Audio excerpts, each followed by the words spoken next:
So, valid ID na siya at ATM pa. So, 2 in 1.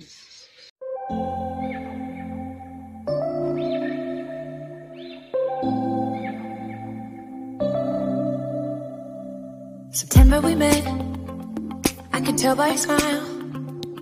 You hadn't been with a good girl like me in a while.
Our ulam for today.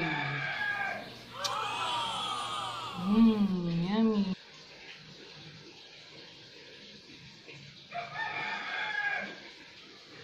Coffee. Kanin. Hello guys, good morning. And today ay gusto kong i-share sa inyo about sa pagkuha ko ng aking loyalty card sa Pag-ibig. But before that, please don't forget to like and subscribe my channel and please click the bell button para ma-notify kayo on my next video. Without further ado, let's start! I-share ko lang sa inyo yung pagkuha ko ng aking card sa Pag-ibig.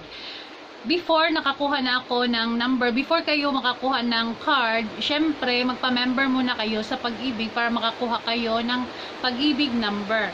And then, nung pumunta ako sa Pag-ibig dahil merong sadya yung aking husband doon, nag-inquire siya. And then, ako din ay naboboring kasi ako, kaya nag-ask ako sa guard kung pwede ba ako makakuha ng ID. Dahil experience ko kasi sa SSS ay kumuha ako ng ID, tapos na-release is mga 3 months so sa SS. Samantala, yung nagtanong ako doon sa Pag-ibig ay makuha lang daw agad. So, kahit meron akong gagawin after that hour, ay na-interest talaga akong kumuha ng Pag-ibig card dahil wala pa nga akong Pag-ibig card. Dahil makukuha lang daw. Tapos, ayun na nga at nag-fill up lang ako ng form dito. Nag-form para sa Pag-ibig loyalty card. So, before that, ay babasahin ko muna yung benefits and then about sa Pag-ibig Loyalty Card Plus. So, the Pag-ibig Loyalty Card Plus allows you to enjoy exclusive discounts and rewards on your grocery purchases, tuition fee, hospital bills, fuel expenses, restaurants bills, and many more from our more than 300 partner establishment nationwide. So, marami palang useful pala itong loyalty card sa Pag-ibig ngayon, guys. And now, you can also use it as a cash card where you may conveniently receive your Pag-ibig multi-purpose loan, MPL proceeds, MP2, savings dividend, and other benefits. So, ayun na nga, guys. At then, binigyan ako nito ng bali yung partnership nila is sa Union Bank. Pag-ibig Loyalty Card Plus, ito yung mga benefits dito. So, babasahin ko lang.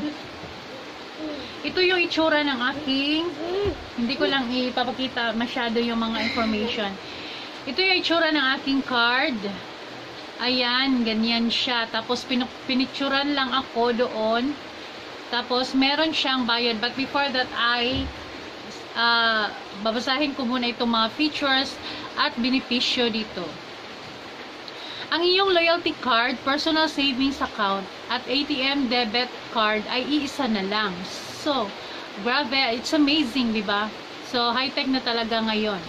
Maaaring mag-deposit sa iyong account at makatanggap ng iyong mga benepisyo mula sa Pag-ibig. Walang minimum balance requirement. Maaaring mag-withdraw sa Union Bank, BankNet at Visa ATMs dito at sa ibang bansa. Magbayad ng mga bilihin online at sa stores na tumatanggap ng BankNet at Visa card. So, madali na lang tayong maka-purchase online and personal dahil pwede lang siya i-scratch. I-swipe pala, i-swipe. Ayan. Tapos, i-enjoy ang 24/7 banking mula sa Union Bank online. So, Union Bank yung kanilang partner. At kung walang Union Bank sa inyong lugar, kagaya sa amin, walang Union Bank dito sa Surigao City. Pero, meron siyang City Savings Bank na partner ng Union Bank or company sister ng Union Bank. Pwede doon mag-deposit. Yung City Savings nga pala, doon nagtatrabaho ang aking anak. Kaya alam ko na partner sila sa Union Bank. And then, pwede ka namang, kung meron kang PayMaya, pwede mo namang lagyan ng pera yung iyong PayMaya. Tapos, ilink mo lang yung account nito dito sa, kung ano yung card number dito, ilink mo lang doon sa PayMaya. And then, pwede ka nang mag-transfer ng pera doon dito sa iyong account. So, marami palang mga benefits dito. And then, dito naman sa meron pa dito nakalagay. I-check ang iyong balance na galing sa benepisyo ng Pag-ibig. Magpadala ng pera sa UB account at iba pang bank accounts. Magbayad ng bills at bumili ng load. So, marami palang mga benefits ito, guys. So, ito na. So, nakuha ko na ito. Pumunta ako kahapon ba yun? Kahapon or the other day. Pumunta ako doon. Tapos, sinry ko lang na mag-inquire kung pwede ba ako makakuha ng itong ID. ID, bali yung tawag ko. Dahil hindi ko pa naman alam na ano to siya. Meron palang ganitong card. Kasi yung nakikita ko is mga old na kasi yon na ID. Tapos ayun na nga, at sabi ng guard ay yes, pwede. Makuha daw agad. So ayun na, at na ano ako, parang na purso ako na magkuha agad ng loyalty card dahil nga makuha lang daw agad. Tapos merong babayaran 125 pesos. Pero kung hindi ka pa member, pero meron ka ng number, magbayad ka ng 100 pesos for membership. So, 225 pesos kung hindi ka pa member. And then, ayun na nga. At madali lang naman, guys, dahil walang tao, dahil nga sa COVID-19. Nag-fill up ako ng form. pinilapan ko yung form, tapos pumunta ako doon sa office ng para mag-transact nitong form. And then pumunta ako sa cashier, tapos nagbayad ako para sa membership. Tapos pumunta na naman ako sa counter 10 para magbayad dito sa card. Tapos ayun na nga, at pinicturan ako. After sa picture ay humingi pala sila ng valid ID, so binigay ko yung aking SS. Tapos ayun na nga, at pinicturan nila yung aking ID doon. Tapos ako din pinicturan nila, and then after that wala na, nagbayad na ako ng 125, and then nakuha ko na ito agad.